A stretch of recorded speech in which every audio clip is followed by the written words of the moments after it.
Oke, halo teman-teman, kembali lagi di tutorial spreadsheet ya.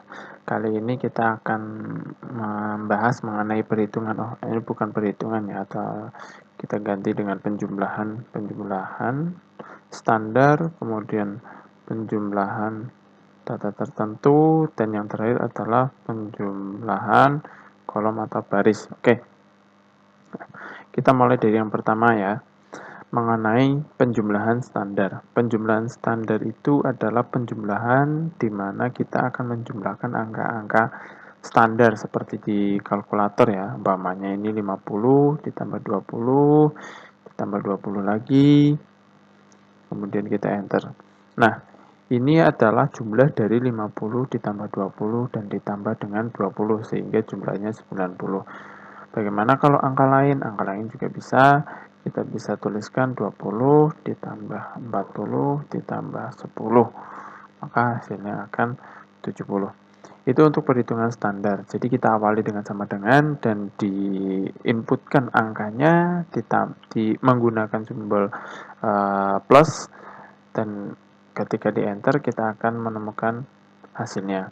Nah, kalau misalkan angkanya itu seperti ini dan kita menginputkan simbol plus di bagian belakang, kemudian kita enter, datanya akan masalah karena di bagian belakang itu tidak boleh diakhiri dengan simbol, artinya kita harus lengkapi dengan angka.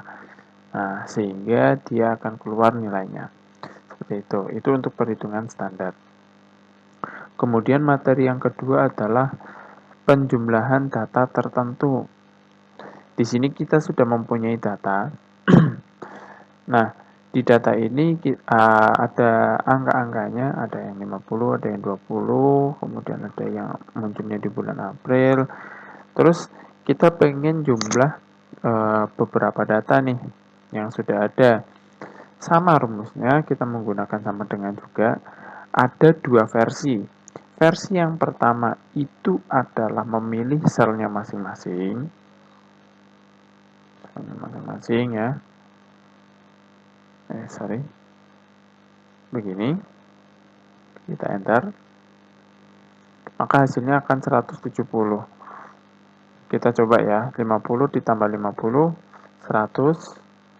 Kemudian 100 ditambah 50, 150, dan ditambah 20 adalah 170. Benar ya? Nah, kemudian cara yang kedua. Cara yang kedua itu menggunakan rumus sum. Nah, rumus sum ini kita juga bisa menginputkan beberapa data yang memang kita mau pilih.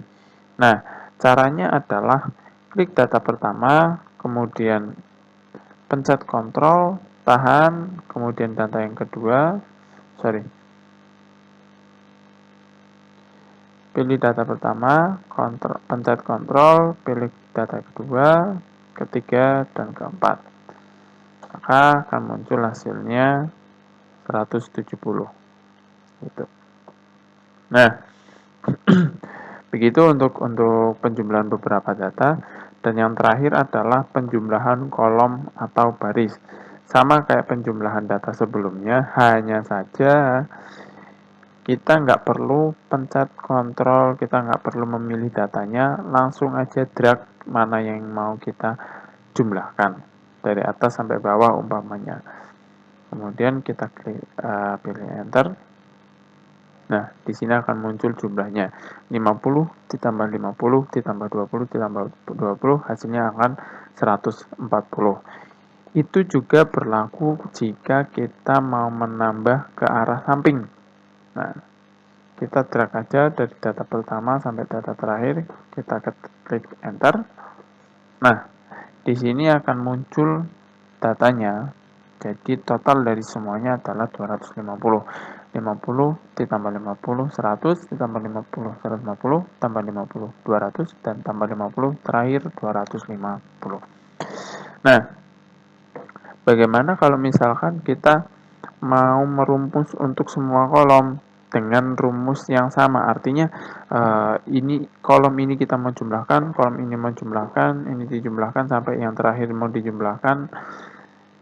Kita cukup melakukan rumus satu kali, kemudian kita drag, ini ada kotak kecil di bawah ya, kita drag ke kanan.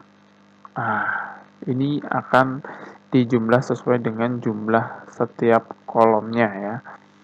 Jadi dia mengikuti.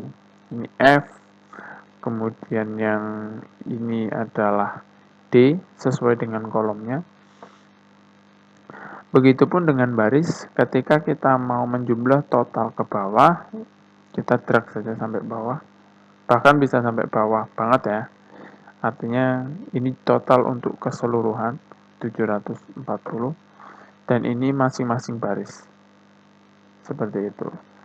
Oke, sekian tutorial penjumlahan kali ini. Kita ketemu lagi di tutorial selanjutnya. Terima kasih telah menonton dan jangan lupa subscribe dan notifikasinya diaktifkan ya.